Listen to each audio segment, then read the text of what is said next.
이번 사연은 미국에 사시는 20대 후반의 여자분께서 보내주셨습니다. 모든 걸 짊어지고 혼자서 평생 고통받으신다고 하시며 이혼을 결심한 이야기입니다. 무슨 일이 있었는지 지금 바로 알아보겠습니다. 안녕하세요. 올해 20대 후반의 여자입니다. 임신 4개월 차이자 현재 이혼 소송 중인 여자입니다. 어디 가서 제 이야기를 할지 도저히 괴로워 누군가에게 임금님 귀는 당나귀 귀라는 마음으로 제 이야기해봅니다. 저랑 제 남편은 같은 대학 동기였어요. 사실 저는 대학교 후반 때까지 연애라고는 하질 않았습니다. 왜냐하면 고등학교 때 열렬하게 사랑하던 선생님이 있었습니다. 선생님 또한 저를 단순하게 어린 날의 감정으로 여기시지 않으셨고 우리 둘은 진심으로 사랑했어요. 그러다 학교에서 선생님들 사이에 안 좋은 소문이 나기 시작했어요. 고등학생 제자와 만나시는 게 아니냐고요. 선생님은 학교를 그만두고 미국으로 건너가시고는 연락이 끊어졌습니다. 저에게 어떠한 연락처도 알려주시지 않으셨어요. 저와 선생님의 사이는 아무 관계가 아니었으나 선생님이 피해를 끼치기 싫다고 하고는 학교를 그만두고 가신 걸로 정리되었습니다. 학교 분위기상 또 가족들에게 말할 수도 없어서 선생님 연락처를 묻고 다닐 수도 없었습니다. 힘들었지만 제 힘든 마음을 선생님께 더 멋진 사람이 되고자 대학 진학에 목표를 두었고 서울 안에 있는 이름 있는 대학에 진학을 하게 되었습니다. 제 남편은 대학교 예비역 선배였어요.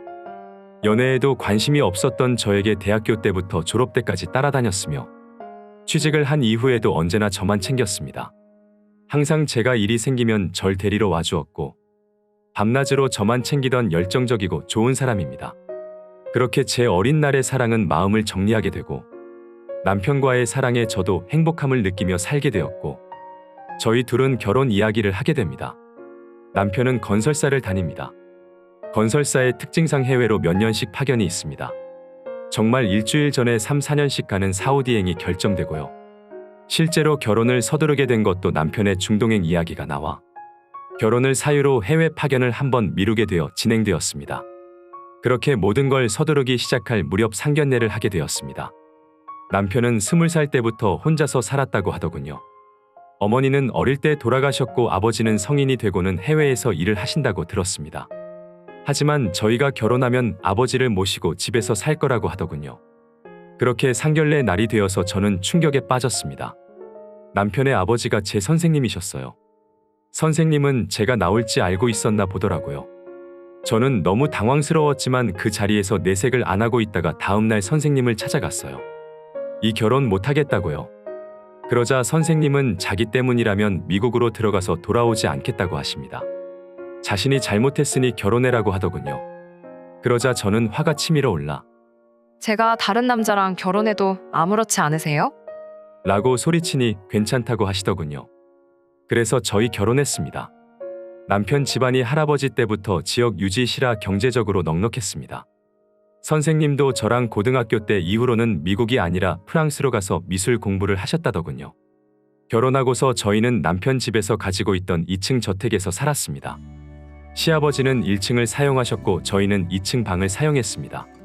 그리고 저택에 딸린 커다란 창고를 화실로 꾸며 거기서 보통 작업을 하시곤 했습니다. 그렇게 저희는 결혼하여 반년간 아무 문제 없이 보통의 가족처럼 지냈습니다. 그러나 건설업의 특성상 안 나갈 수가 없던 저희 남편. 결혼한 지 반년 만에 중동으로 발령받았습니다. 제가 따라가겠다고 하자 이번 발령은 공사 마감까지 2년 안에 끝나는 단기라고 남편이 아버지를 걱정하더군요. 결국 저랑 시아버지만 남고 남편은 중동으로 출장 갔습니다. 처음에는 저도 시아버지와의 거리를 유지하고 그랬습니다. 근데 시아버지가 어느 날부터 자주 토를 하고 아파했습니다. 너무 고통스러워해서 무슨 일이 있냐고 물어도 괜찮다는 말만 하셔서 저도 겁이 나서 남편에게 자주 연락했지만 남편도 마땅한 방법이 없어 했어요. 그러다 하루는 시아버지가 작업실에서 쓰러진 것을 발견하고 병원에 갔습니다. 병원에 가니 말기 암 환자라고 하더군요.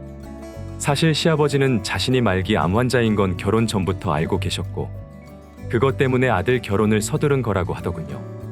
그 사실을 알고는 남편이 돌아온다고 하였으나 회사 파견 업무 때문에 휴가를 쓰고는 돌아갔습니다. 그때부터 시아버지의 병간호를 제가 하였습니다. 어느 날 시아버지의 방을 정리하던 중 침대 밑에 스케치북을 발견하였습니다. 스케치북에 제 그림들이 가득하더군요. 학창 시절 때부터 지금까지의 그림들로요. 한참을 울었습니다. 그동안 선생님 많이 미워했던 것 같습니다. 아무렇지 않은 줄 알았는데 본인이 이렇게 아파하면서 절 보고 싶어 했던 게 그러면서 참았다는 게 마음이 아파서 울었습니다. 그래서 선생님께 가서 스케치북을 보여드리며 이게 뭐냐고 말을 하니 아무 말씀도 못 하시더군요. 선생님과 그 후로는 서로의 감정을 숨기지 않았던 것 같습니다. 그렇게 두어 달의 시간을 선생님과 보내고 선생님의 건강은 급격히 악화되어 남편이 급히 돌아온 지 얼마 안 되어 돌아가셨습니다. 저는 남편과 선생님을 생각해서라도 이혼을 하자고 말을 하였고 남편은 이해할 수가 없다며 저에게 사정을 합니다. 자신이 잘못했다고요. 잘못은 제가 했는데 남편이 그리 말하니 너무 미안하고 계속해서 이혼을 이야기하며 짐을 싸서 나가자 남편은 이유라도 알고 싶다고 말을 하네요. 저는 차마 진실을 말할 수가 없습니다. 그렇다고 착한 남편은 더 기만할 수가 없고요. 제가 진실을 말하면 남편은 세상을 살아갈 힘이 안 생기지 않을까요? 어떻게 고인이 된 자신의 아버지랑 저랑 그런 관계라고 생각하면 너무 큰 상처를 줄 것 같습니다. 너무 지은 죄가 커서 이제 평생 혼자 안고 살아야 할 것 같네요. 이번 사연은 여기까지입니다. 사연을 낭독하는 내내 화가 나네요. 진짜 내로남불이라는 말이 여기서 나오는 것 같습니다. 냉정한 사람은 하나도 없고 자기들만의 내로남불이라니. 내가 하면 로맨스, 남이 하면 불륜. 딱 그 말만 생각이 나네요. 오늘의 사연은 여기까지입니다. 사연에 관한 다양한 댓글 남겨주세요. 그리고 신청하실 사연이 있으시다면 아래에 메일 주소로 보내주시면 사연 제작을 도와드립니다.